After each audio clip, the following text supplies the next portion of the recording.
ओम अज्ञानतिमिरान्धस्य ज्ञानञ्जनशलाकया चक्षुरुन्मिलितं येन तस्मै श्रीगुरुवे नमः। नमः ओं विष्णुपादाय कृष्णपृष्ठाय भूतले श्रीमते भक्तिवेदान्त स्वामिति नामिने। नमस्ते सारस्वते देवे गौरवाणी प्रचारिणे निर्विशेष शून्यवादी पाश्चात्य देशतारिणे। जय श्री कृष्ण चैतन्य प्रभु नित्यानंद श्री अद्वैता गदाधर श्रीवासादि गौर भक्त वृंदा। हरे कृष्णा कृष्णा कृष्णा हरे हरे।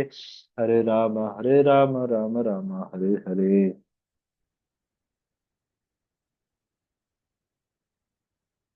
हरे कृष्णा। आप सभी का स्वागत है। आज हम लोग चैप्टर 9 स्टार्ट करने जा रहे हैं। टिल चैप्टर चैप्टर 7 और चैप्टर 8 भक्ति योगा पे शुरू था। और चैप्टर 9 का नाम है द मोस्ट कॉन्फिडेंशियल नॉलेज। भगवान ऐसे इस तरह से नॉलेज दिया जा रहा है कि जैसे चैप्टर चैप्टर जो 7 आप देख रहे थे उसमें लाइक मोर कॉन्फिडेंशियल थे। लाइक इसमें कॉन्फिडेंशियलिटी लेवल बढ़ता जा रहा है, चैप्टर 8 में और बढ़ गया। एंड चैप्टर 7 और 8 में मतलब like most more confidential knowledge दिया गया था। First to second to six chapter are called confidential chapters. This is more confidential 7 and 8 chapter. And chapter 9 is called the most confidential, क्योंकि इसमें केवल भक्ति के बारे में चर्चा होगा। जो प्योर डिवोशनल सर्विस का जो अभी तक हमें ग्लिम्स मिल रहा था, प्योर डिवोशनल सर्विस पहले भी हमने देखा। डिफरेंट टाइप्स ऑफ भक्ति होता है, गुड़ी भूत भक्ति, प्रधानी भूत भक्ति, एंड देन केवल भक्ति। तभी ये चैप्टर सिर्फ केवल भक्ति के बारे में चलेगा। तो इसमें प्रश्न आता है कि कॉन्फिडेंशियल भगवान इसे छुपा के क्यों रखना चाह रहे हैं, इस ज्ञान को। जब कह रहे हैं कि दिस नॉलेज ये सभी के लिए है, फिर छुपा के ऐसा क्यों इस तरह से रखना चाह रहे हैं। इसका आंसर है कि कॉन्फिडेंशियलिटी क्या है, ये लोगों के समझने के ऊपर है कि लोग किस तरह से कितना समझ सकते हैं इसको। क्योंकि जो ये केवल भक्ति वाला जो ज्ञान है, जो राधा कृष्णा का जो पास टाइम है, ये सब चीजें समझना, ये सबके बस का बात नहीं होता है। एटलीस्ट उसके लिए कुछ सम क्वालिफिकेशन चाहिए। तो तभी हम लोग ये अनन्य भक्ति या केवल भक्ति, इसी के बारे में हम लोग समझ पाएंगे। एटलीस्ट पर अभी जैसे फर्स्ट श्लोका में ही हम लोग पढ़ेंगे, कृष्णा इस ज्ञान को समझने का क्वालिफिकेशन बताएंगे कि कौन व्यक्ति इस नॉलेज को समझ सकता है। बिकॉज की वेरी फ्यू पीपल, बहुत ही कम लोग इस नॉलेज को अप्रोच करते हैं। जैसे 7 चैप्टर में हमने पढ़ा था, मनुष्य नाम सहस्त्रेषु वाला श्लोक का, कि हजारों हजारों मनुष्यों में से कोई एक, कोई कुछ मनुष्य होते जो इस भगवत ज्ञान को जानने का प्रयास करते हैं, और उसमें से बहुत कम लोग होते हैं जो इसको समझ पाते हैं। दैट्स वाई और इसको राज विद्या भी कहा जाता है। सेकंड श्लोका में हम लोग देखेंगे, this knowledge is considered as राज विद्या। तो राज विद्या क्यों बोला जाता है, क्योंकि ऑलवेज जो like this is king of all knowledge. इतना जो कॉन्फिडेंशियल नॉलेज है, ये ऑर्डिनरी हर किसी को भी नहीं मिल सकता है। इवन मिलेगा भी तो समझ नहीं पाएंगे, इसी कारण से है। तो चलिए शुरू करते हैं फर्स्ट श्लोक का। थोड़ा सा मेरा हेल्थ खराब है, तो मोस्ट कॉन्फिडेंशियल नॉलेज। तो आप देखेंगे यहाँ पास ये बहुत ही इंपॉर्टेंट श्लोक है। इसमें दो क्वालिटीज बताई गई हैं यहाँ पास। तो पढ़ते हैं। My dear Arjuna, because are you are no never envious of me, I shall impart to you this most confidential knowledge and realization, knowing which you shall be relieved of all miseries of material existence। यहाँ पर भगवान कह रहे हैं कि जो this is like जो confidential knowledge है, वो अर्जुन को बताया जा रहा है। अर्जुन को क्यों बताया जा रहा है? Because Arjun is never envious या नॉन एनवियस पर्सन है। इसमें पहला क्वालिटी बताया जा रहा है नॉन एनवियसनेस, दूसरा है फेथ।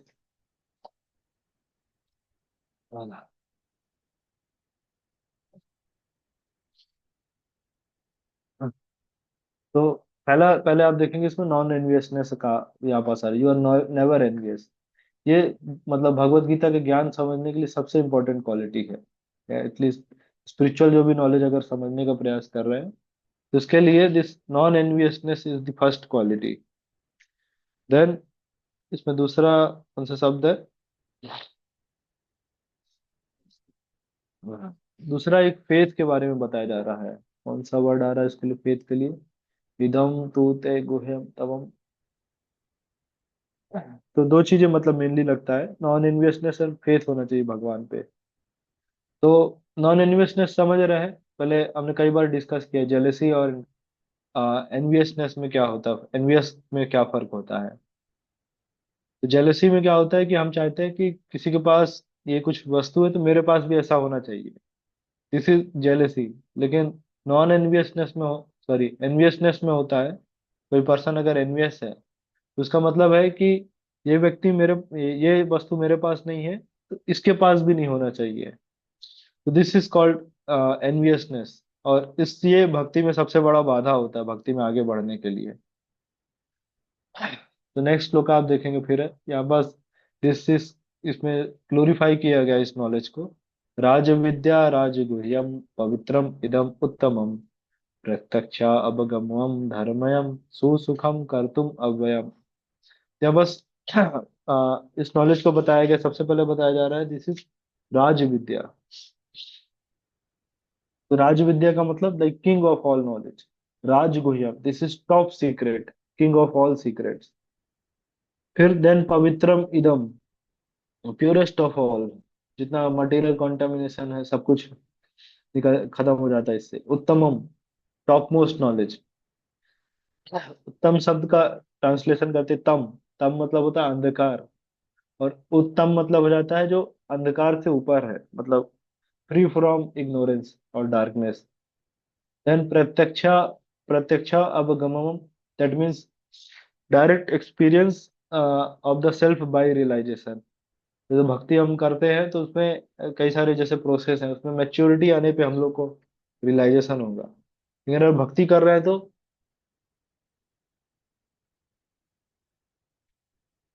थोड़ा बहुत भी भक्ति की है, थोड़ा बहुत भी कुछ भक्ति के लिम्स को परफॉर्म किया तो उसी समय हमको रिजल्ट मिलना, एक ट्रांसेंडेंटल हैप्पीनेस मिलना शुरू हो जाएगा। देन धर्मम, that means perfection of religion, this is the perfection of religion. Bhagavata में कहते हैं सा वै पुंसाम परो धर्मा, दिस इज परो धर्मा, like essence of all religious rituals and scriptures सुसुखम करतुम। और ये भक्ति क्या है, इजिली परफॉर्म किया जा सकता है, इजिली एंजॉयफुली परफॉर्म। अदर प्रोसेसेस में आप देखेंगे कि जंगल में जाना ये सब बड़ा कठिन परिश्रम है, लेकिन भक्ति करना बहुत ही सरल हो जाता है इसमें। अवयम मतलब इवन कोई भी व्यक्ति कर सकता है, लोवेस्ट ऑफ द पर्सन या टॉप मोस्ट पर्सन, हर हर ग्रेड का व्यक्ति इसको कर सकता है। देन अव्ययम, this is permanent, ever everlasting. तो जैसे अभी पहले हमने श्लोका में पहले हमने डिस्कस किया कि एनवी, एनवी के बारे में, कि अर्जुन इज नॉन एनवियस, इसी कारण से अर्जुन का नॉलेज दिया जा रहा था। तो इसका मतलब अब प्रश्न आता है कि हम सभी को तो एनवियस नेचर है, कुछ ना कुछ थोड़ा बहुत तो होगा ही एनवियस नेचर, कोई बोल नहीं सकता है कि हमारा एनवियस नेचर नहीं है। अगर नहीं है तो फिर इस संसार में क्या कर रहे हैं, ये सब है इसी कारण से हम लोग है ना। जैसे कोई जेल में और कहे मैं तो कभी चोरी नहीं करता हूँ, तो डिफरेंट कुछ क्राइम किए होगे तभी जेल में हूँ, आई एम नॉट क्रिमिनल, कोई जेल में रह के बोले। इट्स लाइक डेट कि कुछ कुछ ना कुछ हमने किया है या हमारे अंदर स्टिल एनवियस में। अगर बोले नहीं नहीं मैं तो अभी प्यूरिफाइड हो गया हूँ, फिर प्रश्न आता है कि फिर अभी क्यों, अभी यहाँ क्यों है इस संसार में, अगर प्यूरिफाइड इतने हैं तो फिर इस संसार से बाहर निकल जाना चाहिए, स्पिरिचुअल वर्ल्ड में तुरंत पहुंच जाना चाहिए। हाँ। क्योंकि हम अभी भी इसी संसार में फंसे हुए हैं जन्म मृत्यु के चक्र में, बिकॉज के जो सारे जो बैड क्वालिटीज हैं, ये सब चीजें हैं, सब कुछ हमारे अंदर है। तो दैट्स द रीजन। तो एनवियसनेस को कम करने के लिए है, like by studying the scripture, उससे हम लोग को नॉलेज प्राप्त होगा। प्लस हम सभी को थोड़ा बहुत वॉलेंट्री, कुछ नियरेस्ट जो टेम्पल या सेंटर है, इस्कॉन सेंटर्स हैं जहाँ भी, तो वहाँ बस कुछ वॉलेंट्री कुछ सर्विस में एंगेज होना चाहिए, तो सबसे कम होता है। ओके, यहाँ पर फिर थर्ड श्लोक में आप देखेंगे, अश्रद्धा धाना पुरुष धर्मस्य परंतपा, मतलब जो फेथलेस है, फेथफुल नहीं है, जिनको भगवान पे विश्वास नहीं है, हाँ, तो वो इस नॉलेज को नहीं समझ पाएंगे कि आप बस ये समझाने का प्रयास कर रहे हैं, भगवान कह रहे हैं। तो सबसे पहला है फेथलेस लोगों को क्यों क्यों नहीं समझ सकते इस नॉलेज पे। कोई कुछ बताना चाहेंगे इस पे?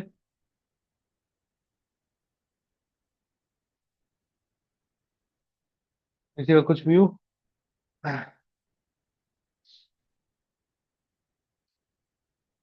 तो फेथलेस पर्सन जो लोग हैं, उन लोगों के साथ क्या होता है, उनको मतलब प्रोसेस पे ही फेथ नहीं, तो वो कुछ ऐसा होल हार्टेडली कुछ कर नहीं सकते इसमें। तो उस चीज में, हर चीज में उनको डाउट रहेगा, इसलिए कहा जा रहा है अश्रद्धा था। तो प्रभुपाद कहते हैं रियल फेथ का मतलब क्या होता है, complete conviction that simply by serving Krishna one can attain all perfection, that faith is obtained in the association of devotees. तो ऑलवेज हम सभी को मतलब एसोसिएशन ऑफ डिवोटीज इस चीज को ढूंढना चाहिए, भक्त संग कहाँ बस मिलेगा। तो इसी से क्या होगा, हमारा भक्ति में प्रोग्रेस होगा। बिकॉज देखिए, सिंपल सिंपल चीज है, अभी क्या है, हमारा तो देखिए भगवान में कोई विश्वास विश्वास है नहीं। इवन आप कहेंगे कि मेरे आप तो इतने टाइम से हैं, कृष्णा कौन से सब है, स्टिल कोई भगवान में ऐसा, क्योंकि भगवान तो दिखते भी नहीं है, कोई विश्वास विश्वास वाला होता नहीं है। बट लेकिन हमारे जो सीनियर डिवोटी जो भक्ति कर रहे हैं, हमें उन पे विश्वास है। सबका यही होगा ना अभी, किसी को कहाँ कुछ भगवान ऐसे दर्शन कुछ है ऐसा कि ध्रुव महाराज जैसे भगवान आ जाए। बट हमारे सीनियर डिवोटीज प्रैक्टिस कर रहे हैं। हम देखते हैं कि आचार्यस प्रैक्टिस कर रहे हैं। इवन प्रीवियस आचार्यस को आप देखेंगे, इतने सारे ग्रेट ग्रेट चैतन्य महाप्रभु ने प्रोसेस बताए सब पे। इस तरह से हमको हमारे काउंसलर या हमारे आचार्यस पे भरोसा है, वो प्रैक्टिस कर रहे हैं, तो they are getting some benefit. हम भी प्रैक्टिस कर रहे हैं, हमको भी बहुत ज्यादा कुछ नहीं, थोड़ा बहुत तो रियलाइजेशन जो मिल रहा है, उसी के सहारे हम अपने भक्ति लाइफ को कंटिन्यू कर रहे हैं। तो इस तरह से होता है बेसिकली। जैसे किसी का श्रद्धा नहीं है तो उसको समझाना व्यर्थ हो जाता है। जैसे आप फर्स्ट चैप्टर में देखेंगे, अर्जुन जब तक कृष्णा के प्रति श्रद्धा नहीं हुआ, कृष्णा को सरेंडर नहीं किए, तब तक कृष्णा ये नॉलेज को नहीं बता रहे थे। लेकिन जैसे ही सरेंडर किए, जैसे अर्जुन बोले कि शिष्यस्ते हम साधि माम तम प्रपन्नम, now I am your servant, you are my master, please instruct me, please guide me, then फिर शुरू कर दिए कृष्णा नॉलेज। इसी तरह से ये चीज होता है। आगे चलते हैं फिर। या फर्स्ट श्लोकास में भगवान ग्लोरीफाई कर रहे हैं इस नॉलेज को। देन आप देखेंगे, इवन ये जैसे इसमें कहा गया ना कि लाइक दिस इज सुसुखम कर्तुम, that means easily performed and joyfully. तो आप देखेंगे छोटे छोटे बच्चे भी इसको परफॉर्म कर सकते हैं। जैसे प्रहलाद महाराज देखिए, ध्रुव महाराज, नारद मुनि का भी एग्जाम्पल आता है, जब दासी पुत्र थे, तो तीनों मतलब 5 इयर्स की एज में थे and वो सभी भक्ति कर रहे थे। इस तरह से समझ सकते हैं। अब आगे चलते हैं, आगे आपका आएगा ऐश्वर्य ज्ञान के बारे में चर्चा होगा। दैट इज 4 से 10 श्लोका तक ऐश्वर्य ज्ञान के बारे में चर्चा होगा। तो कैसे भगवान पूरी सृष्टि को मेंटेन कर रहे हैं। आप देखेंगे ये 7 चैप्टर से रिलेटेड है पूरा। 7 चैप्टर में भी भगवान बता रहे थे ना, मत्ता मत्ता परतरम नान्यत् किंचिद अस्ति धनंजय मयि सर्मिदम लोकम सूत्रे मणि गड़ा इवा।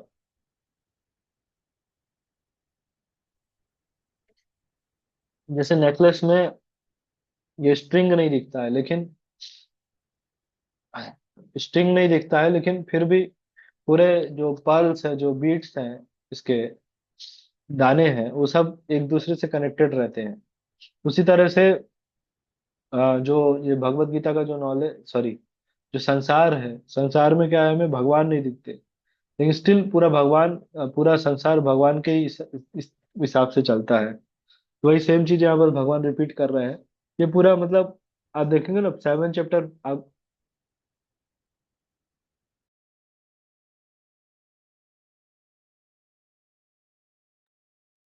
अगर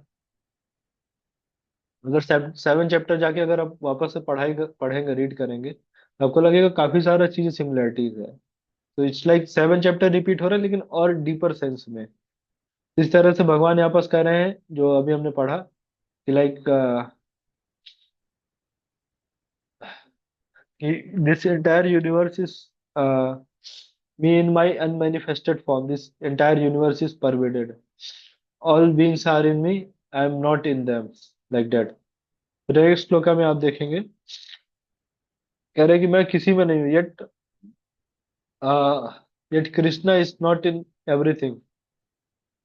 यहाँ बस everything that is created does not rest in me.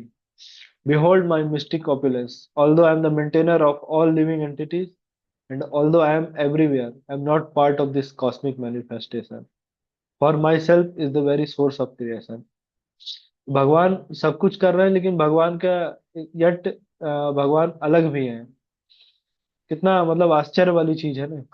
कह रहे हैं भगवान पूरी सृष्टि को बनाए हैं सब कुछ चला रहे हैं लेकिन फिर भी भगवान अलग है। यहाँ सुबोधनी में देखते हैं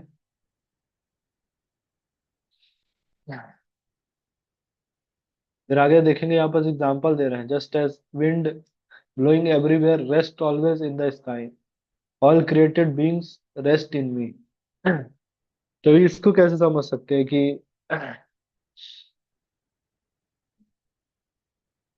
यदि भगवान ऊपर आप श्लोका में देखेंगे yet Krishna is not in everything. फिर कह रहे हैं everything rest always in the sky all created beings rest in me. ऊपर कह रहे हैं एक समय एक जगह कह रहे हैं कृष्णा की लाइक कृष्णा इस संसार से अलग है। जैसे यहाँ पर आप देख रहे हैं ना Krishna is everything created doesn't rest in me although I maintain everything I am not part of this creation. तो जैसे आप देखिए कोई किताब है तो कई बार बोलते हैं कि जैसे भगवान का सोर्स क्या है। ऐसा भी लोग सब प्रश्न पूछते हैं। जैसे बोले सारा संसार तो भगवान से आ रहा है। ठीक है ये एक स्टेटमेंट हुआ। फिर भगवान का क्या सोर्स है ऐसा भी कई लोग पूछते हैं कि जब सारा संसार भगवान से आ रहा है तो भगवान भी कहीं से आ रहे होंगे। तो मैं इसका आंसर ये है कि जैसे देखिए कोई स्टोरी बुक है या कुछ है उसमें। ठीक है या मान लीजिए ये बुक है अपने पास सुबोधिनी है दैट इज गीता सुबोधिनी। तो इसमें पूछा जाए कि बोले गीता सुबोधिनी में तो पूरे 18 चैप्टर्स का मतलब समराइज करके बहुत अच्छे तरीके से समझाया गया है। अब इसमें पूछा जाए कि इस सुबोधिनी में ये गौरांग दर्शन प्रभु कहाँ पास है। इनका तो कहीं वर्णन नहीं आ रहा है। तो भाई वो बुक के अंदर नहीं वर्णन आएगा ना क्यों क्योंकि भगवान वो मतलब गौरांग दर्शन प्रभु ने ये बुक लिखी है। इन द सिमिलर मैनर जैसे भगवान ने पूरा सृष्टि प्रकृति को बनाया है तब अंदर अब ढूंढेंगे कि बोले अभी भगवान को किसने बनाया फिर यहाँ से दिखा जाए। नहीं नहीं भगवान बाहर है इस संसार के। वो आपको अंदर इस तरह से नहीं मिल पाएंगे जो आप सोर्स ढूंढने का ऐसा प्रयास कर रहे हैं। ठीक है तो जो जैसे एक दूसरा एग्जांपल आ रहा है कि मेंटेनर एंड क्रिएशन ये सब चीजें की भगवान ही सब कुछ बना रहे हैं लेकिन स्टिल भगवान अ, अ, भगवान सबसे लाइक डिटैच है। इसको कैसे समझ सकते हैं थोड़ा सा कंफ्यूजिंग लग रहा होगा। कितने लोगों को लग रहा है या समझ में आ गया।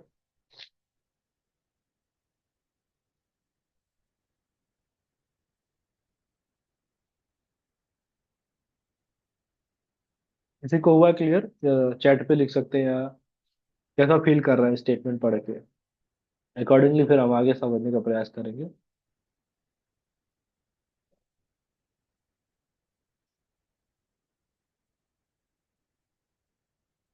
मनस रंजन जी।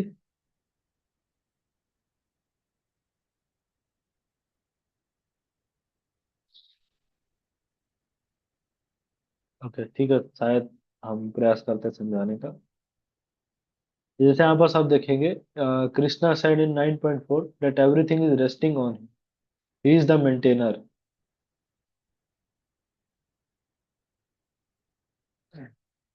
He is the maintainer, sustainer and shelter of whole universe. 9.5 में कह रहे हैं Krishna says the opposite. Krishna is not यहाँ पर है कृष्णा अपने आप को कॉन्ट्रडिक्ट नहीं कर रहा but he is not directly concerned with the maintenance of the universe. His inconceivable energies will maintain the universe while he stays aloof. जैसे planets यहाँ पे एग्जांपल दिया planets are floating in the space. This is because of supreme lord's energy. but he is different from space. Ultimately, the continued existence and functioning of all moving and non-moving entity depends upon Krishna's will. Krishna gives an example. अभी थोड़ा थोड़ा समझ, एक और बहुत simple example से समझने का प्रयास करते हैं। जैसे देखिए, जैसे आप ज्वेलरी शॉप में देखिएगा, तो मोस्टली यहाँ पास ज्वेलरी शॉप जो होते हैं, उसमें क्या होता है, जैसे बड़े बड़े हैं, या जैसे मान लीजिए टाइटन का हम एग्जांपल लेते हैं, या कोई और ज्वेलरी शॉप का, जैसे हमारे भुवनेश्वर पटिया एरिया में लालचंद ज्वेलर्स है। तभी आप देखेंगे लालचंद ज्वेलर्स का जो ओनर है, वो भैया यहाँ पटिया के जो पटिया एरिया में जो लालचंद ज्वेलर्स, वहां पास नहीं बैठता है। लेकिन उसकी उसके जो उन्होंने किसी को मैनेजर को अपॉइंट किया है, मैनेजर बैठता है, मैनेजर ही सब कुछ चलाता है। और अपेरेंटली ऐसा लगेगा कि सब कुछ मैनेजर सब कुछ चला रहा है, लेकिन स्टिल ओनर कौन है? दैट जो लालचंद ज्वेलर्स का जो ओनर है कहीं और बैठेगा, सम अदर प्लेस। तो इसी तरह से भगवान भी ऐसी प्रकृति को चलाते हैं। आपको मैनेजर को आप समझ सकते हैं भगवान की एनर्जी हुआ, या लालचंद ज्वेलरी का जो ओनर है, दैट इज उसका एनर्जी एक हुआ है। जैसे भगवान अब समझा रहे हैं कि पूरा संसार कैसे चलता है। तो अपेरेंटली दोनों स्टेटमेंट जो है ना, कि कृष्णा इज इन एवरीथिंग, तो देखेंगे कि जो ओनर है लालचंद ज्वेलर्स का, वो भैया हर जगह है। इधर वाले स्टोर पे भी, और भी डिफरेंट जो स्टोर्स है, सभी जगह है। लेकिन दूसरी जगह पे है, yet yet Krishna is not in everything. तो एट द सेम टाइम अगर इस सेंटर में आप देखोगे कि अच्छा चलो मैं जाता हूँ, थोड़ा ओनर से मिल के आता हूँ, कुछ प्रसाद साथ दे के आता हूँ, तो वो आपको वहां नहीं मिलेगा। तो इस तरह से समझ सकते हैं। क्लियर है ये वाला एग्जाम्पल?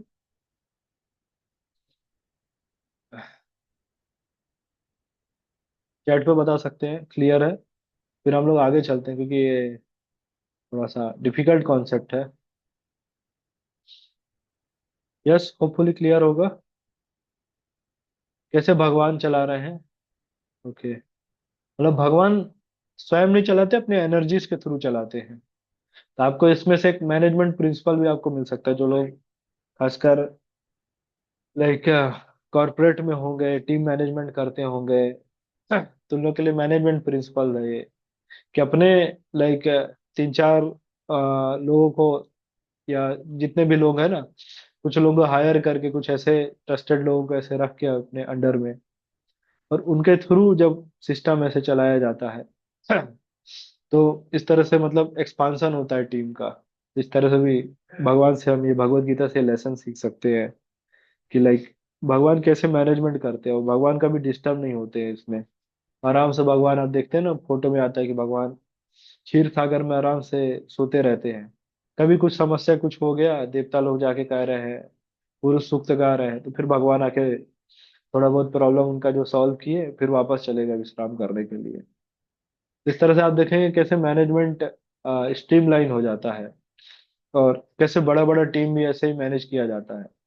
आप खुद से सोचिए, जैसे टाटा को देखिए, टाटा या रिलायंस ग्रुप कैसे पूरे वर्ल्ड में चला रहे हैं अपने सिस्टम को। तो this is the management principle. तो हर काम क्या है, खुद नहीं करना चाहिए। कई बार जब नए नए लोग आते हैं मैनेजमेंट या कुछ है, तो सोचते हैं कि हर चीज हम स्वयं करते हैं।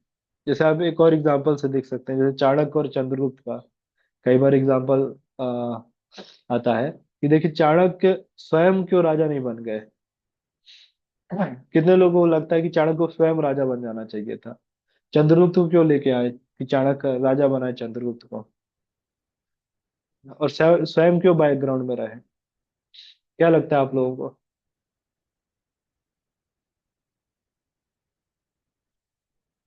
बताइए,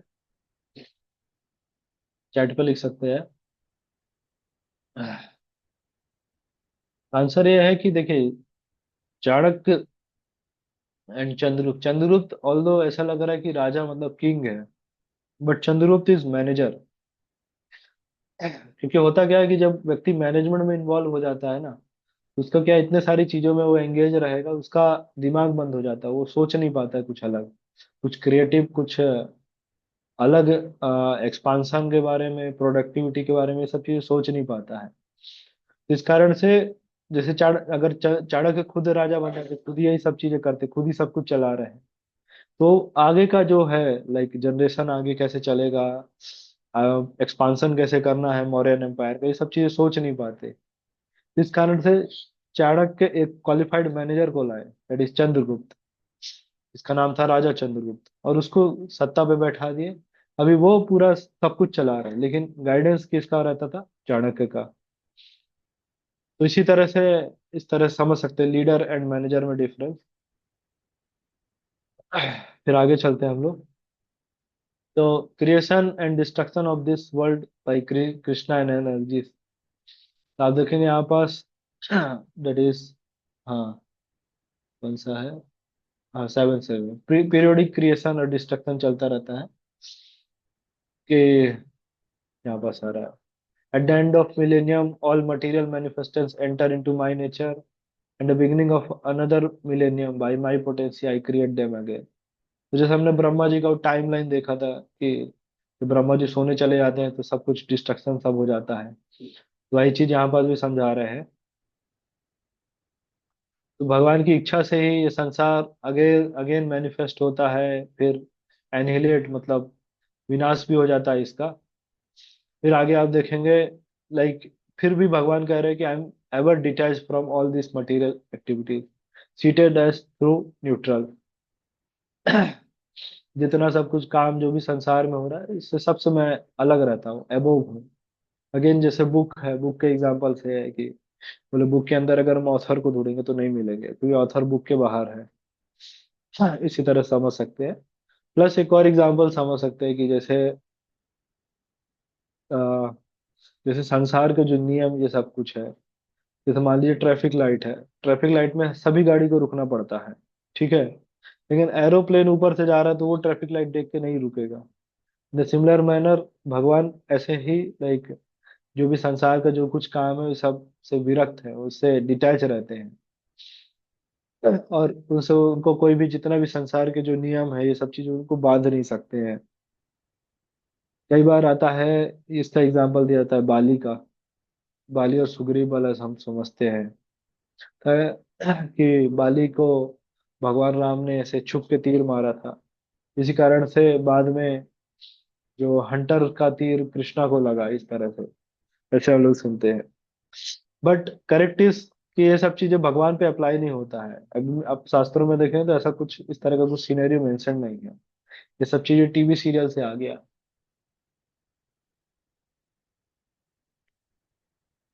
टीवी सीरियल में इस तरह से दिखाया गया कि कर्मों का फल तो भगवान को भी भोगना पड़ता है, बट इन एक्चुअल सेंस ऐसा कुछ नहीं होता है। भगवान की इच्छा होगी तो लेंगे, नहीं होगी तो नहीं लेंगे। या जैसे गांधारी ने कृष्णा को श्राप दे दिया था, उसमें कहते हैं कृष्णा ने गांधारी के पुत्रों को मरवा दिया, बाद में उसका कर्मों, कृष्णा के कर्मों का फल उनको भी भोगना पड़ा, उनके पूरे वंश का नाश हो गया। तो ऐसा कुछ भी नहीं है, ये शास्त्रों में कुछ भी नहीं इस तरह का रेफरेंस मिलता है। कृष्णा को अपनी लीला समेटना था, इस कारण से उन्होंने अपने वंश कैसे करा के, मतलब विनाश करा के सब अपना लीला को समेट लिया। It's not like that. ठीक है, चलिए आगे चलते हैं।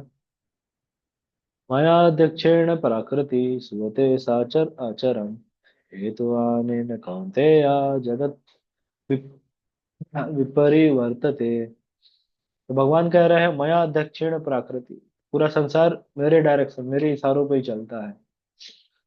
कई बार लोग सोचते हैं, आप देखेंगे कि लोग कहते हैं कि जो प्रकृति है और प्रकृति ही भगवान है। यहाँ पर देखिए भगवान स्वयं कह रहे हैं प्रकृति मेरे ही अंडर पे चलती है। बोले भगवान भगवान कुछ नहीं, सारा चीज तो प्रकृति है। यहाँ पर देखिए क्लियरली लिखा है माया दक्षिण प्रकृति श्वेते साचर अचरम, मतलब सब प्रकृति में जो कुछ हो रहा है सब मेरे ही भगवान के निर्देशों के अनुसार हो रहा है। एंड मतलब आप देखिए इसमें क्या है कि भगवान एक ऐसा सिस्टम बनाते हैं, जैसे बिजनेसमैन होता है ना, कि बिजनेसमैन क्या करता है, एक सिस्टम, एक सेटअप तैयार करता है, और सेटअप क्या है, ऑटोमेटिकली वो अपने आप चलता रहता है, इस तरह से उसको बना देता है। उसी तरह से भगवान भी संसार को ऐसा बनाते हैं कि अपेरेंटली लगता है कि ऑटोमेटिक चल रहा है, लेकिन जैसे बिजनेस ओनर अलग रहता है बिजनेस से, बिजनेस का जो सिस्टम है उससे। उसी तरह से भगवान को भी समझ सकते हैं कि भगवान इतना बड़ा जो बिजनेस सेटअप बनाए, बिजनेस सिस्टम चला रहे हैं, तो वो भी इसी तरह से सेटअप है। अपेरेंटली ऐसे देखेंगे ऑटोमेटिकली चल रहा है, लेकिन भगवान सब सब कुछ चला रहे हैं उनके निर्देशों पे। फिर आप देखिए, कौन लोग भगवान को नहीं समझ पाते हैं, जहाँ वो भी बताया गया है। कई बार लोग कहते हैं कि भगवान है तो दिखाओ। तो भगवान कितने स्ट्रिक्टली कह रहे हैं कि अवजानन्ति माम मूढ़ा मनुष्यम तनुम आश्रितम, fools deride me when I descend in the human form. They do not know my transcendental nature as the supreme lord, all of supreme transcendent as the supreme lord of all that be। भगवान को जो मूर्ख व्यक्ति हैं, जो जो जिनका like ज्ञान ढक चुका है, जिनको इतना समझ नहीं है, उनको भगवान दर्शन नहीं देते हैं। यहाँ पर सही बता रहे हैं कि जैसे हमने पहले पढ़ा था ना, फेथ एंड फेथ और एनवी नॉन एनवियस होना चाहिए भक्तों को, तभी भगवान को समझ सकते हैं। फिर आप 12 श्लोका में देखेंगे ऐसे मतलब मूर्ख लोगों का, ऐसे लोगों का क्या स्थिति होता है। यहाँ पर लिखा है, मोघसा मोघ कर्मणो मोघ ज्ञान विचेतसा राक्षसीम आसुरुम चैव प्रकृतिम मोहिनम मोहिनीम स्त्रिता। Those who are thus bewildered are attracted by demonic and atheistic views. In that delusion condition, their hopes for liberation, their fruitive activities, and their culture of knowledge all are defeated। तो इस तरह से आप समझेंगे कि like जो भगवान को मतलब अ, जो डिमोनिक टेंडेंसी होती है, जैसे उसमें भी आपने पढ़ा था ना, 7 चैप्टर में भी 4 तरह के लोग भगवान को सरेंडर नहीं करते हैं। नामाम दुष्कृतिनो प्रपदन्ते नराधमा। तो सिमिलर श्लोक यही बता रहे हैं कि जो लाइक मोघसा, लाइक उसका मतलब है baffled in their hopes of attaining Lord है वो। या फिर जैसे दिया मोघ कर्मणो, जो फ्रूटिव एक्टिविटीज में है, रिजल्ट जिनको स्वर्ग जाने की इच्छा है। जिनका मोघ ज्ञान do not attain result of culturing knowledge, and then विचेतसा they are deluded by maya. और अपना सारा डिस्क्रिमिनेशन पावर खो देते हैं। और ऐसे लोग जो भगवान की माया शक्ति उसके आश्रित रहते हैं। तब नेक्स्ट श्लोका है, ये बहुत ही इंपॉर्टेंट श्लोका है। इस श्लोका को कहा जाता है इस श्लोका में राधा रानी का वर्णन है। अभी आप लोग एक बार श्लोका देख लीजिए, बताइए कहाँ पास है राधा रानी का वर्णन। और ये सबसे इंपॉर्टेंट श्लोका है ये। दिस इज कौन सा है, 9.13। बताइए कहीं आपको राधा रानी दिख रहे हैं इस श्लोका में। होपफुली किसी को नहीं दिख रही होंगी, कोई दिख जाए तो बताइएगा हमें भी। चलिए इसको समझने का प्रयास करते हैं, क्यों इसको राधा रानी एंड कीर्तन का महत्व बताया गया इस श्लोका में, क्यों इसको बोला जा रहा है।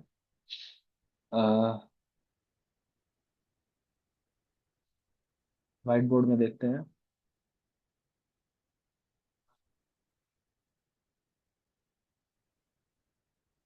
तो देखिए, जो 1 से 6 चैप्टर्स है, हमने पढ़ा ना, यहाँ पर चैप्टर लिखा जाएगा और वर्सेस लिखा जाएगा।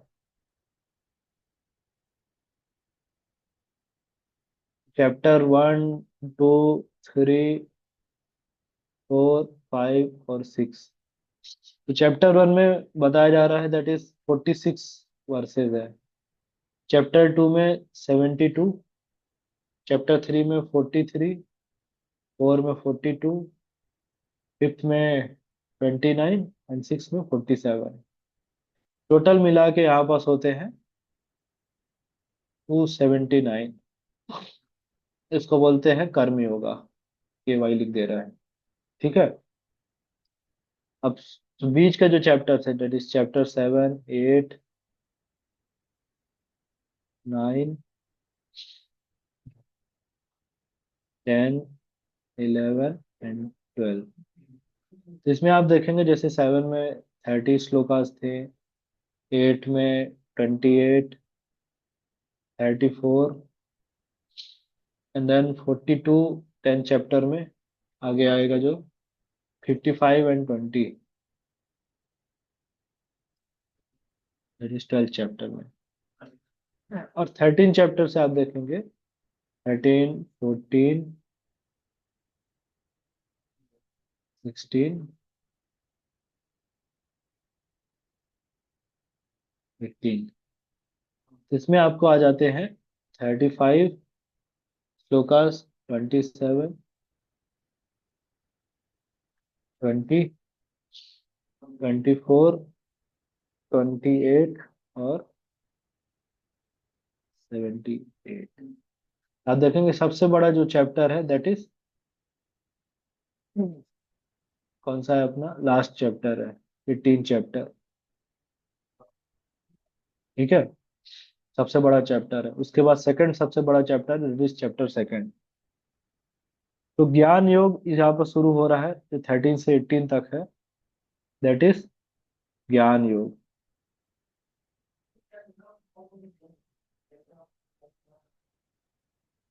इसमें टोटल श्लोकास हैं 212 श्लोकास हैं। जो ये वाला चैप्टर है दैट इज कॉल्ड एज भक्ति योगा। इसमें है 209 श्लोकास। ठीक है, अब देखिए यहाँ पास आ रहा है जो 9 चैप्टर जो हम लोग का है, ये 9 चैप्टर का। इसमें आप देखेंगे 9 पॉइंट, इसको ऐसे देखते हैं, 9.1 से 9.12 तक। फिर जो, हाँ,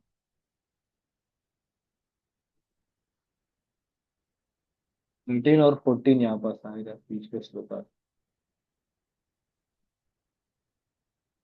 9.13,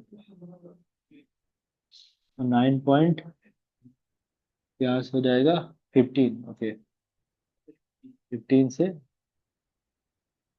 34 तक।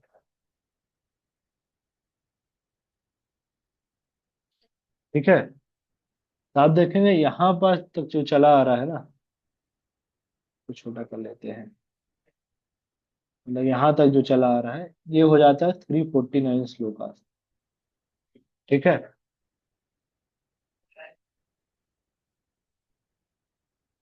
और यहाँ से आप जो देखेंगे दैट इज 349 श्लोकास। ये वाले जो श्लोकास जो बचे ना, 9.13 and 9.14, 13 and 14, this is the middle of the shlokas. समझ रहे हैं? 349 349 करेंगे तो 698 हुआ, और दो श्लोकास को मिला के 700। This is middle of the shloka, तो इसको कहा जाता है राधा रानी एंड कीर्तन के बारे में इसमें बताया गया है। जब भी हम लोग जो पढ़ रहे हैं that is Radha Rani verse, वैसा बोला जाता है।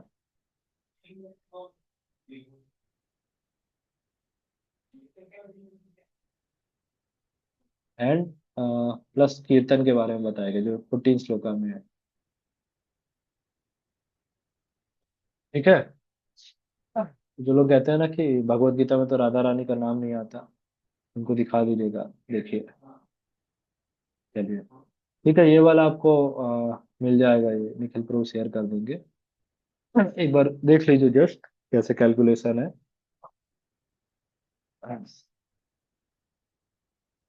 ठीक है, चलिए श्लोका पढ़ते हैं।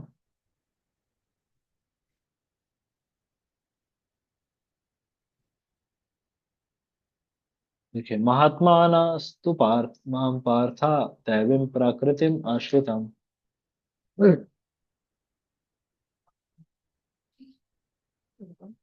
भजन्ते अनन्यो मनसो ज्ञात्वा भूतादिम अव्ययम। तो जो महात्मा है, महात्मा लोग हैं, दे आर लाइक जो डिवोशनल सर्विस प्रैक्टिस कर रहे हैं। अभी महात्मा यहाँ पर जनरली शुद्ध भक्तों के लिए, प्योर डिवोटीज के लिए। तो प्योर डिवोटीज क्या होते हैं, they are always under the protection of divine nature. यहाँ पर जो डिवाइन नेचर का बात किया जा रहा है, दैट इज दैवीम प्राकृतिम आश्रितम। दैवीम प्रकृति या eternal potency, that is Shrimati Radha Rani.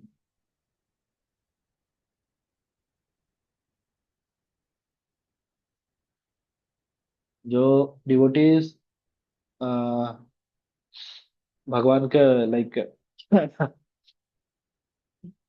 जो लोग जो डिवोटीज होते हैं वो भगवान की योग माया शक्ति से, योग माया शक्ति के आश्रित होते हैं, इसलिए है दैवी प्रकृति। तो जो राधा रानी को पोटेंसी, इंटरनल पोटेंसी या प्लेजर पोटेंसी बोलते हैं, दैट इज श्रीमती राधा रानी।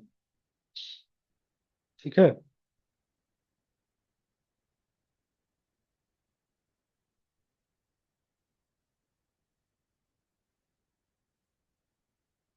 तो समझ रहे हैं ना, दैवी प्राकृतिम का मतलब यहाँ पर राधा रानी, डिवाइन नेचर या इटर्नल पोटेंसी, तीन तरह समझाया गया है। ठीक है, क्लियर है अभी। नेक्स्ट वर्स में आप देखेंगे, सततम कीर्तयन्तो मां यतन्तश्च दृढ़व्रता नमस्यन्तश्च माम भक्त्या नित्य युक्ता उपासते। So always chanting my glories, endeavoring with great devotion, determination, bowing down before me. These great souls perpetually worship me with devotion. भगवान करे कि सदा हमेशा हमेशा हमें हरे कृष्णा महामंत्र करते रहना चाहिए। हरे कृष्णा कृष्णा कृष्णा हरे हरे, हरे राम राम राम हरे हरे। तो ऑलवेज चैंटिंग माई ग्लोरीज, हमेशा भगवान के नामों का जप करते रहना चाहिए, भगवान को ध्यान में रखना चाहिए। लेकिन अभी हम लोग की अवस्था है क्या है कि हम लोग सदैव तो नहीं कर सकते हैं। आप लोग शायद कर भी लें, पर मैं तो नहीं कर पाता हूँ। तो पॉइंट ये है इधर पास कि जो सततम कीर्तन तो माम है, ये this is for great devotees. उनके लिए है कि एडवांस डिवोटीज वो हमेशा फुल टाइम भगवान के ध्यान में लगे रहते हैं। ठीक है, हम जैसे जो बिगिनर डिवोटीज है, प्रैक्टिसिंग लेवल है, हमारे लिए इस श्लोका का मतलब है कि ऑलवेज चैंटिंग माई ग्लोरीज का मतलब है डेली हमें करना चाहिए, ऑन नॉट ऑन एवरी। इसका मतलब हमारे लिए एवरी मोमेंट नहीं है, इसका मतलब है कि एवरी डे है।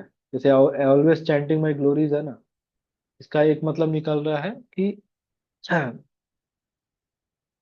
For advance stage, advance yogis, advance devotees, उनके लिए इसका मतलब है एवरी मोमेंट। हमारे लिए क्या मतलब है इसका मतलब, एवरी डे। जब एवरी डे हम लोग प्रैक्टिस करेंगे तो then it will become every moment. ठीक है, ये दो श्लोक का क्लियर है।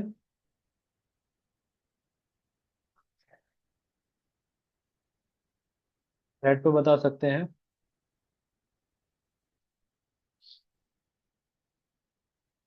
ओके, आगे चले फिर।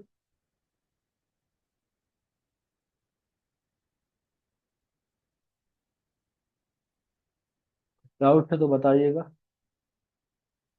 ठीक है, फिर है अगला है, ज्ञान यज्ञेन चापि अन्य one who engages in sacrifice by the cultivation of knowledge।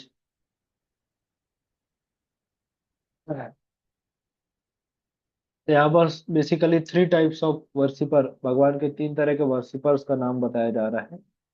सबसे पहला है एकत्वेन, ये वाला यहाँ पास आ रहा है ना, एकत्वेन। तो सबसे पहला ये कैटेगरी हो जा रहा है, ये नेक्स्ट 3 श्लोकाज में है, इसी के बारे में चर्चा होगा। जो प्योर डिवोटीज के बारे में अभी भगवान बताएंगे, दैट इज पहला कैटेगरी है एकत्वेन, देन पृथक्वेन, एंड तीसरा है ये जो सेकंड कैटेगरी है पृथक्वेन, विश्वतो मुखम। ये थर्ड कैटेगरी है, तीन तरह से जो भगवान का वर्शिप करते हैं, थ्री कैटेगरीज ऑफ डिवोटीज है, three types of worshippers of Krishna. तो देखते हैं क्या होता है। हाँ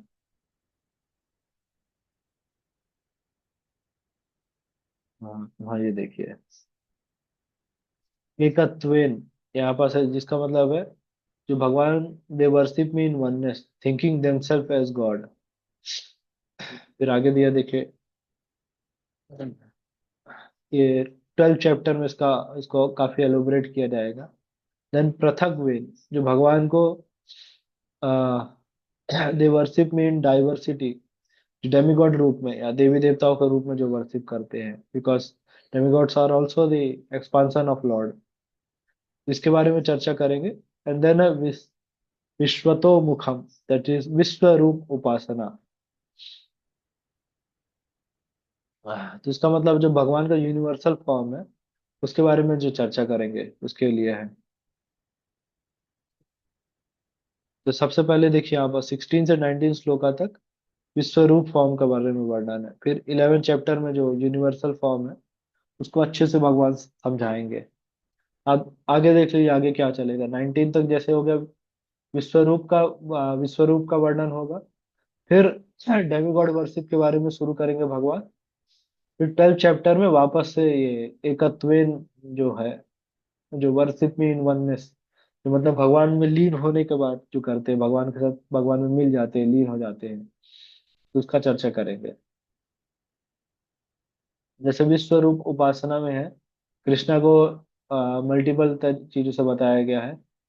यहाँ पर देखिए वर्ड्स, अहम क्रतुर अहम यज्ञ, स्वाध्यायम अहम औषधम, मंत्रो अहम अहम एवज्यम अहम अग्निर अहम हुतम। फिर यहाँ पर सब देखिएगा, पिता अस्यो जगतो माता धाता पितामह वेद्यम पवित्रम ओमकार ऋक् साम यजुर एवच। इसी तरह से फिर अगले श्लोक में भी बता रहे हैं। जैसे उसमें था ना, रसोहाम अपसु कौन्ते प्रभास्मि शशि सूर्या, उसी तरह से यहाँ पास भी यही श्लोका है। गतिर भरता प्रभु साक्षी निवासः शरणम श्रुत। इस तरह से फिर आगे और है, हम लोग डायरेक्ट देखते हैं यहाँ पर से। कृष्णा यहाँ पर बता रहे 16 श्लोका में, the various elements of all sacrifices, that is क्रतु, दैट इज मतलब यहाँ पर rituals mentioned in Shruti scriptures, यज्ञ जो सैक्रिफाइस स्मृति स्क्रिप्चर्स में बताए गए हैं, स्वाध्या मतलब जो स्वाहा स्वाहा जो करते हैं, ऑब्लिगेशन ऑफर करते हैं जो, औषधम मतलब औषधि या हीलिंग जो रहता है, medicine, mantra means transcendental chant जो हुआ, आज्यम that is ghee melted butter, अग्नि एंड हुतम एक्ट ऑफ ऑफरिंग। तो जो जितने डिफरेंट रिचुअल्स होते हैं सब कुछ भगवान स्वयं है। फिर यहाँ पर देखिए भगवान बता रहे, Krishna is all pervading ultimate shelter and cause of all causes. तो भगवान कह रहे हैं, I am the father of whole universe, I am the mother the maintainer and the grand sire, माता धाता पितामह। वेदों में भी ऑब्जेक्ट ऑफ नॉलेज वेद्यम पवित्रम ओमकार, द प्यूरिफायर सिलेबल ओम। जो ओम शब्द है वो भी भगवान का रिप्रेजेंटेशन है, इसको कहते हैं sound representation of supreme Lord. जो साम ऋग यजुर्वेद सब कुछ क्या है, सब भगवान ही है। फिर वेदश्च सर्वैर अहम वेद्या, the goal of everything is Krishna sustainer master, even witness witness साक्षी भी है भगवान। सभी का मैं ही स्थान हूँ, शेल्टर हूँ, इवन प्रिय मित्र भी मैं हूँ, सुहित। क्रिएशन डिस्ट्रक्शन मेंटेनेंस सब कुछ मेरे से ही आता है। निधनाम बीजम निधानम बीजम अव्ययम, रेस्टिंग प्लेस इटर्नल सीट सब कुछ भगवान है। I give heat I cause rain, तो भुवनेश्वर में गर्मी तेज हो रही है उसके कारण भी भगवान है। बारिश में पानी भर जाता है तो उसके कारण भी भगवान है।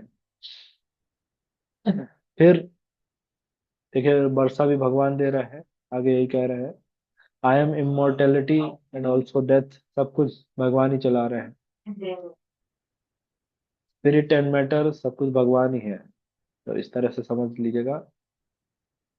फिर जो प्रकृति, कौन सा वर्ड था, पृथक वेद, जो दूसरा वर्ड क्या बोल रहे हैं आपस, प्रतीकोपासना, जैसे पृथक वेद जो डेमिगॉड वर्शिप है उसके बारे में भगवान बताएंगे अब यहाँ पर से। तब देखेंगे those who study Vedas and drink the soma juice. कई बार लोग सोम जूस को ऐसा ये समझते हैं, बट यहाँ पर सोम जूस का मतलब होता है एक बहुत ही स्वीट जूस होता है ऐसा। इसके पीने से नशा नहीं होता है। सिंपल एग्जांपल है कि आपको कहीं ऐसा नहीं वर्णन होगा कि देवता दारू पी के ऐसे नाली में पड़े हैं। लेकिन सामान्य लोग जो होते हैं थोड़ा सा देसी भी पी लेते हैं तो नाली में गिरने लगते हैं। तो यहाँ बस डेमिगॉड वर्शिप के बताया जा रहा है कि like those who study the Vedas and drink the soma juice seeking the heavenly planet, जिनको स्वर्ग जाने की इच्छा है, दे वर्शिप मी, वो मेरे ही उपासना करते हैं। लेकिन कैसे? इनडायरेक्टली कहा जा रहा है। ठीक है।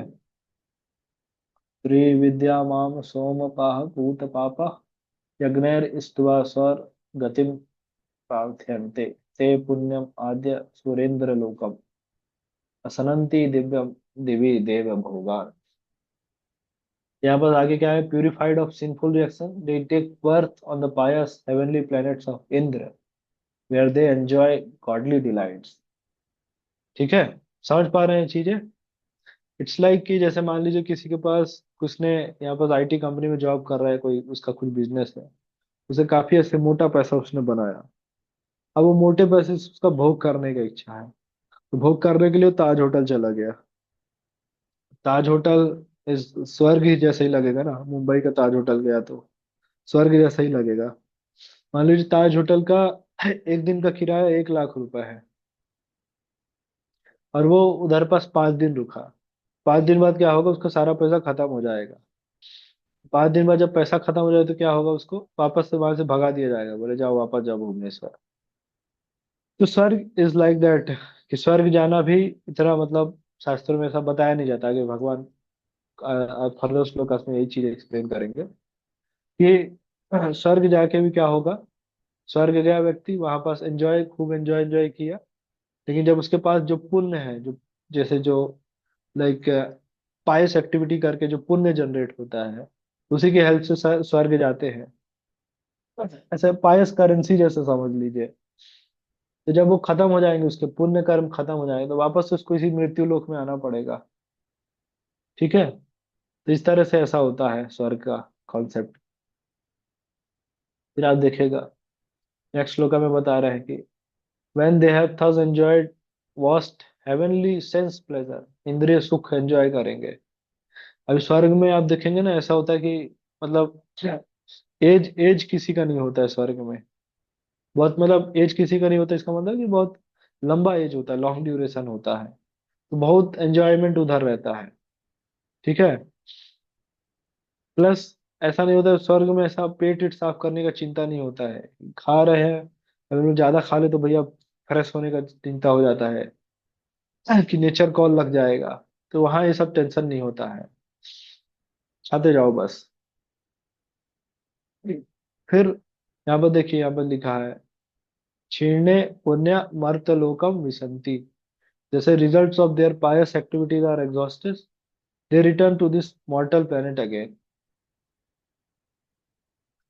फिर भगवान क्या कह रहे हैं? जिनको सेंस एंजॉयमेंट प्रिंसिपल ऑफ जो वेदों में जो रिचुअल्स ये सब दिए हैं, स्वर्ग जाने की विधाएं बताई गई हैं, they are only doing that repeated birth and they are only stuck in this repeated birth and death। वो लोग जन्म मृत्यु के चक्र में फंसे ही रहते हैं। अभी वापस से इधर आ गए ना, फिर से वही सब चीजें करना पड़ेगा, फिर जन्म होगा, फिर मृत्यु होगा, ऐसे ही चलता रहेगा। ठीक है। ये वाला भी बहुत इंपॉर्टेंट श्लोका है। अनन्यस्य चिंतयन्तो मां ये जनाः पर्युपासात् उपास्यते तेषां नित्य अभियुक्तानां योगक्षेमं वहाम्यहम्। भगवान यहाँ बस प्रॉमिस कर रहा है, जो डिवोटीज होते हैं, जो भगवान की शरण में रहते हैं, तो उनके लिए, दैट इज अनन्य भक्तों के लिए यह है। जो केवल भक्त है, अनन्य भक्त है, उनके लिए है कि योग क्षेमम महाम्यहम। That means I will provide what they lack and I preserve what they have. तो व्हाट दे लैक मतलब भक्ति करने के लिए जो कुछ कमी है ना, भगवान वो चीज प्रोवाइड करते हैं। और जितना भक्ति उन्होंने कर लिया है, उसको कैसे अपना भक्ति उनका बना रहे, उसको मेंटेन करने में भी भगवान हेल्प करते हैं। बट हमें विश्वास होना चाहिए ऐसा भगवान के ऊपर। हम बस, हमारा इच्छा होना चाहिए कि हम भगवान का कैसे वर्शिप कर सके, भगवान का आराधना कर सके। ये चीज, ये भगवान का प्रॉमिस है, कृष्णा कॉन्शियस प्रॉमिस। ठीक है। फिर अगले श्लोका में आप देखेंगे, जो यहाँ पास कह रहे हैं ना, those devotees, those who are devotees of other gods who worship them with faith actually worship me, only me, O son of Kunti. They do so in the wrong way. Even जो देवी देवताओं का है, देवी देवता मतलब जैसे दुर्गा, शिव, पार्वती, पार्वती माता, शिव जी, दुर्गा देवी आदि अनन्य जो देवी देवताओं का, इंद्र हो गए, चंद्रमा का होता है, इस तरह से अनन्य देवी देवताओं का जो वर्शिप किया जाता है, वो भी इनडायरेक्टली, इनडायरेक्ट मैनर भगवान का ही वर्शिप है। क्योंकि यहाँ पर आप देखिए कह रहे हैं, यजन्ते अविधि पूर्वकम, अच्छा, but they do so in the wrong way. ये भगवान कह रहे हैं, I am the only enjoyer and master of all sacrifices, those who do not recognise my true transcendental nature will fall down. वो अपने स्थिति से नीचे गिर जाते हैं। ठीक है। फिर डिफरेंट टाइप्स ऑफ वर्शिपर्स के लिए है यहाँ पर, यान्ति देवव्रत देवान, पितृ यान्ति पितृव्रता, भूतानि यान्ति भूतेज्या, यान्ति मद यज्ञिनो अपि माम। तो जो आप यहाँ पर देखेंगे, जो डेमिगॉड्स का वर्शिप करते हैं उनके प्लेनेट में पहुंच जाते हैं। जो इंद्रदेव का वर्शिप करेगा तो उसको इंद्रलोक मिल जाएगा, ब्रह्मा जी के लिए ब्रह्मलोक, शिव जी के लिए कैलाश, शिवलोक, इस तरह से। दोज हु वर्शिप एंसेस्टर्स, उनके लिए अलग से पितृलोक है, वहां पास मिल जाएगा उनको जाने के लिए। दो वर्शिप गोस्ट, कई सारे अब जंगल और ये सब में आप देखते हैं ना, इवन गांव में सब ऐसा गोस्ट वर्शिप का प्रथा चलता है, उनका जन्म वहीं गोस्ट के बीच में ही होगा, वैसे भूतों के बीच में ही होगा। लेकिन जो भगवान का भजन करेगा उसको भगवान का भगवान के प्लेनेट में जाने को मिलेगा, दैट इज स्पिरिचुअल वर्ल्ड। ठीक है। टेन ग्लोरीज ऑफ प्योर भक्ति, कृष्ण भक्ति के बारे में है। ये वाला जो श्लोक है ना, ये बाद में आई थिंक 11 चैप्टर में फिर से, 11 या 12 चैप्टर में फिर से रिपीट होता है। पत्रम पुष्पम फलम तोयम, यो मे भक्त्या प्रयच्छति, तद अहम भक्ति उपहृतम अश्नामि प्रयतात्मना। If one offers me with love and devotion a leaf, a flower, a fruit or water, I will accept it. तो भगवान को ऐसा बहुत कुछ नहीं चाहिए कि 56 भोग खिलाया जाए, ये सब खिलाया जाए। बस भगवान को यहाँ पर सब प्रेम से होना चाहिए। One offers me with love and devotion, प्रेम से भगवान को अगर कोई पत्र पुष्प, पत्रम पुष्पम फलम तोयम, ये सब भी ऑफर करता है तो भगवान एक्सेप्ट कर लेते हैं। एग्जाम्पल आप देखेंगे दुर्योधन का आता है। दुर्योधन जब कृष्णा हस्तिनापुर गए थे संधि कराने के लिए, शांति दूत बन के, तो दुर्योधन ने कृष्णा के लिए इतने सारे व्यंजन बनवाए थे, असंख्य व्यंजन बनवाए थे, लेकिन कृष्णा कुछ भी एक्सेप्ट नहीं करते हैं। कृष्णा एक्सेप्ट नहीं करते, प्लस कृष्णा को जो विदुर के घर बोलते हैं, मैं तो विदुर के घर व्यंजन भोजन करूंगा। और विदुर मतलब झोपड़ी बना के उस टाइम रहते थे, उनके घर में कुछ खाने होने के लिए भी नहीं था। इवन विदुरानी जो विदुर की वाइफ थी, उनको भी नहीं पता था कृष्णा आने वाले, कुछ अरेंजमेंट कुछ भी नहीं किया था। तो फिर भी भगवान विदुर के घर जाके भोजन एक्सेप्ट किए। तो इस तरह समझ सकते हैं कि भगवान लाइक भाव के भूखे, भावग्राही जनार्दन बोलते हैं। भगवान को अगर हमारा फेथ, भगवान को ये प्रेम नहीं है तो कितना कुछ भी कर ले भगवान एक्सेप्ट नहीं करते हैं। ठीक है। एक और इसमें बहुत अच्छा सा पास टाइम आता है प्रभुपाद जी का। अब जैसे इसमें श्लोका में दिया है ना, पत्रम पुष्पम फलम तोयम, तो यहाँ पास कहा गया पत्र पुष्प के बारे में बोला गया है, पत्र बोला गया है। तो अभी पत्र का क्या मतलब हो सकता है, कौन सा पत्र का बात कर रहे हैं, कौन से पत्र का बात हो रहा है यहाँ पास। बताइए। ओके, बेल तुलसी। ठीक है। जैसे बहुत अच्छा पास टाइम है थोड़ा सा, कि प्रभुपाद जी के जब डिसाइबल्स थे तो कुछ डिसाइबल्स हवाई में थे। तो हवाई अमेरिका में जो है सिटी है, वहां पास।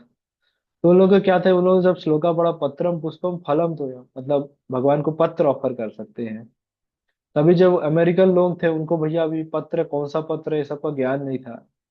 तो उनको क्या लगा कि पत्र ऑफर करना है, और उन लोगों को क्या था, नशा करने का आदत था। तो उन्होंने सोचा कि पत्र मतलब गांजे का पत्ता है। तो गांजे का पत्ता लेके ऐसे भगवान को ऐसे ऑफर करते थे। हाँ, और फिर उसको गांजे के पत्ते को ऐसे रोल करके उसमें वो सब मसाला भर के ऐसे बढ़िया स्मोक किया करते थे। तो गलत बात तो नहीं है कि भगवान ने तो पत्र बोला है, ऐसा कुछ तो लिखा नहीं कि जैसे हमारे भक्त लोग कह रहे हैं कि बेल का पत्र है कि तुलसी का पत्र है। कौन सा पत्र है क्या पता इसमें, ऐसा तो कुछ लिखा नहीं है। तो इसलिए क्या है कि जो भक्ति है वो हमेशा गाइडेंस में करना चाहिए। अब इसका मूड है, इसका मतलब है कि पत्र यहाँ बोला गया है, तो इससे समझ में आ रहा है कि तुलसी पत्र का बात है। अदर कोई पत्र का कुछ बात नहीं हो रहा है। ये सब चीजें तब समझ में आता है जब हम लोग गाइडेंस में हम प्रैक्टिस करते हैं भक्ति। अदरवाइज गाइडेंस में नहीं होंगे तो इस तरह से हम अपने मन से कुछ भी करते रहेंगे इन द नेम ऑफ भक्ति। और आजकल आप देखेंगे समाज में ये चीज इतना प्रोमिनेंट है, इतने सारे लोग सहेजिया बनते जा रहे हैं भक्ति के लिए। जैसे आप देखिए वो लड्डू गोपाल वाला चलता है, कि लड्डू गोपाल को लिए लोग हर जगह घूमते रहते हैं। तो इट्स अ ग्रेट ऑफेंस। हम लोग टेम्पल में थे, वहां पास एक माता जी आए, वहाँ टेम्पल का जो मतलब जहाँ सब लोग खाते हैं, तो वहीं पास आके वो लड्डू गोपाल को वहीं पास रख दी, और सब जूठा वहां अगल बगल पड़ा तो वहीं रख दी और खिलाना शुरू कर दिए। इस तरह से भगवान को देखिए अज्ञानतावश कितना ऑफेंस कर रहे हैं, कि जो लेके घूम रहे हैं, जो खाते हैं, मतलब ऑफर करके, मतलब प्रेम से होता है, सैंक्टिफाइड इन्वायरमेंट में ऑफरिंग किया जाता है, ये सब का कुछ ज्ञान नहीं। गए ठेला में पापड़ी चाट खरीदे या जो गुलाब गोलगप्पा खरीदे, सब खरीद के भगवान को ऑफर कराएंगे, फिर खुद खाएंगे, फिर दूसरा लेंगे, मतलब हाथ तो जूठा हो गया ना। तो फिर भगवान को कर रहे हैं, फिर खा रहे हैं। इस तरह से कितना ऑफेंस कर रहे हैं। ये सब चीजें क्या है, मनमाने ढंग से, मतलब कृष्णा कॉन्शियसनेस ऐसा प्रैक्टिस नहीं होता है, भक्ति नहीं होता है। It should always be under guidance. ठीक है। यहीं तक रखते हैं। ओके, और कुछ प्रश्न है आप लोगों का? थोड़ा मेरा आज हेल्थ डाउन है, तो ना अच्छे से आप लोगों को समझा नहीं पा रहे हैं, इसलिए क्षमा करिएगा। हम्म। ठीक है, कुछ डाउट्स है तो डिस्कस कर सकते हैं।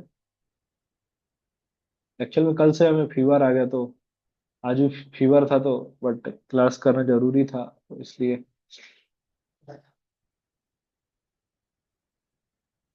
ओके, और कुछ प्रश्न है? I think Nikhil pro conclude कर सकते हैं।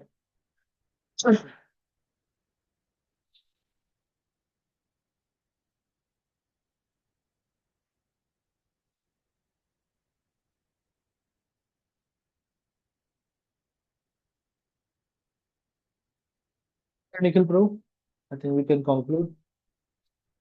श्रीमद् भगवद गीता यथारूप की जय, श्रील प्रभुपाद की जय। हरे कृष्णा।